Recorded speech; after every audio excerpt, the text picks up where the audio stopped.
Bear's friend texted. Can you help me move this Saturday? Bear was exhausted. Bear had plans. Bear had been saving Saturday like the last jar of honey in winter. And yet, Bear typed, Of course, what time? She put the phone down, already dreading Saturday, already planning the cheerful energy she would perform all day while wishing she was literally anywhere else. And here's the thing.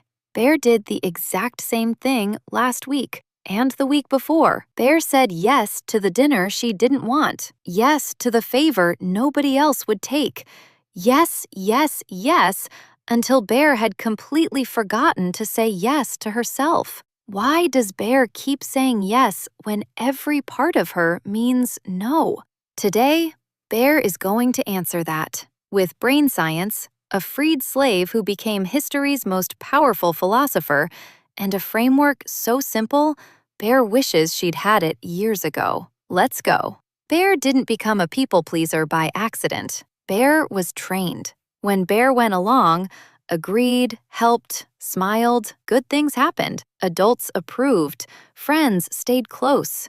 Bear was called sweet, easy, no trouble at all. When Bear said no, even once, the air changed. Someone pulled away. Someone's face said, We thought you were the nice one. So Bear's brain did what every brain does. It found the pattern and filed it under keep doing this. Yes is safe. No is dangerous. Run this forever. Psychologists call it the Fawn response. Fight, flight, freeze, and fawn. When the environment feels uncertain, some brains don't fight or run. They appease. They make themselves small and agreeable so the discomfort in the room won't turn their way. Research shows women develop this response more than men, not because they're weaker, because from childhood, the social reward for going along and the cost of pushing back is calibrated differently. Bear didn't choose this pattern. She inherited it from a world that rewarded her for it before she was old enough to notice what she was trading away. Here's the part Bear genuinely did not see coming. People pleasers are not more liked. They are less liked. Researchers found that people who always say yes are rated as less trustworthy and less respected, even by the people whose approval they're chasing. The yes isn't buying Bear what she thinks it is.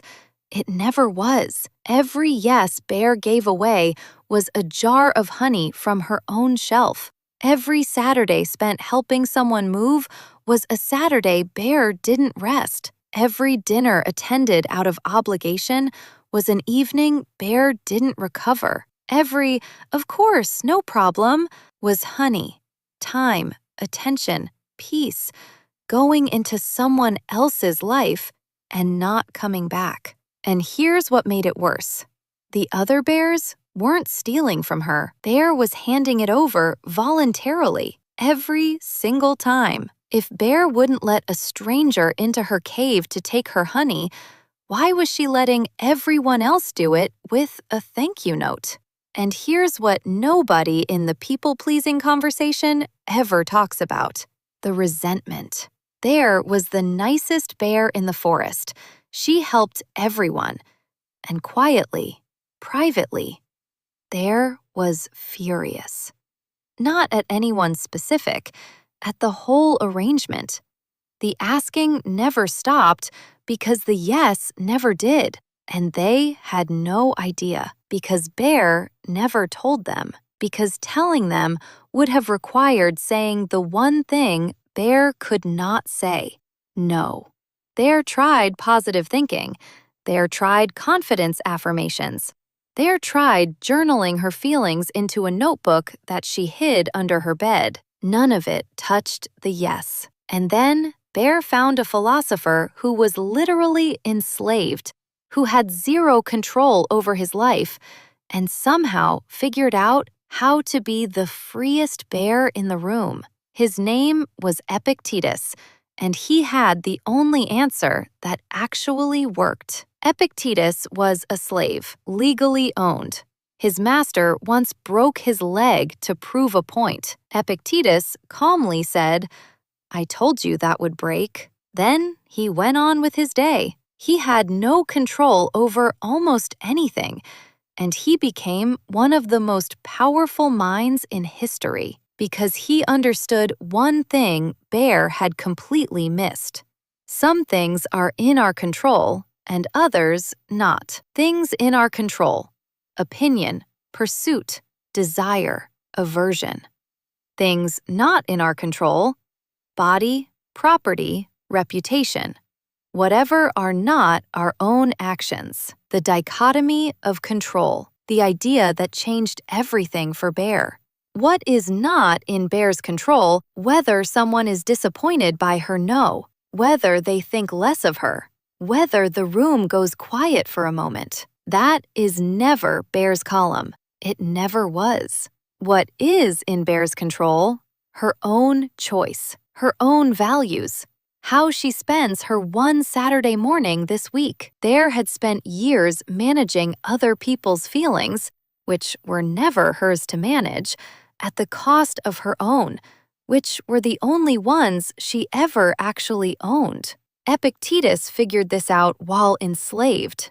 Bear just had to stop typing, "Of course, what time?" This isn't about becoming a bear who says no to everything. Seneca wrote constantly about generosity and friendship. The Stoics weren't cold, they were clear. This framework is about making Bear's yes mean something again. Step 1. The Stoic pause. 5 words. Before any significant request, Bear does not answer immediately. Not yes, not no. 5 words. Let me check and come back. That's it. 5 words buy Bear's brain time to actually decide instead of reflex. The yes can't fire through a 5-word buffer. And these 5 words aren't rude. They're honest. They mean, my answer matters, so I'm going to find out what it is first. Remember that Saturday? The "of course, what time" text that was already sent before Bear had taken a single breath? That's not weakness. That's a brain running a program it wrote when Bear was 7 years old. The pause is how Bear updates the code. Step 2. The dichotomy check. 2 questions. Always in this order. 1. What do I actually want? Not what I should want. What do I, Bear, actually want? 2. If I say no and they're disappointed, whose job is that to manage? Epictetus says theirs. Their reaction is in their column. Bear's choice is in hers. 30 seconds, every time. Step 3. The honest answer, no apology. Bear stopped writing paragraph-long explanations for why she unfortunately cannot this time, although she really truly wishes she could. Marcus Aurelius wrote, "If it is not right, do not do it. If it is not true, do not say it." Bear's no now sounds like this: I can't make that work. That's not something I'm able to take on right now. I'm going to say no to this one. Full sentence, no decoration, no, but maybe next time, when she doesn't mean it. The true thing, said simply, left to be true. Here's what Bear didn't expect when she started saying no. The bears worth keeping stayed, and they trusted her more, not less. Because when she said yes, they knew she meant it. The yes had weight now, because it was real. Bear had believed for years that the yes was what kept people close. The yes was never the thing. Bear was the thing. She'd just been buried under all those agreements. Bear got her Saturdays back. Not that exact one. That one was gone. But she got them back, slowly, one honest answer at a time. And they taste different now. Not guilty, not borrowed, just hers. Theirs honey shelf isn't infinite. Yours isn't either. You're allowed to check what you actually want before you answer. You're allowed to let someone else's disappointment be theirs. Epictetus didn't have freedom, but he had his values, his word, and his mind. Bear thinks that's actually the whole thing. Bear says thanks. If this found you at the right moment, one subscribe keeps the honey coming.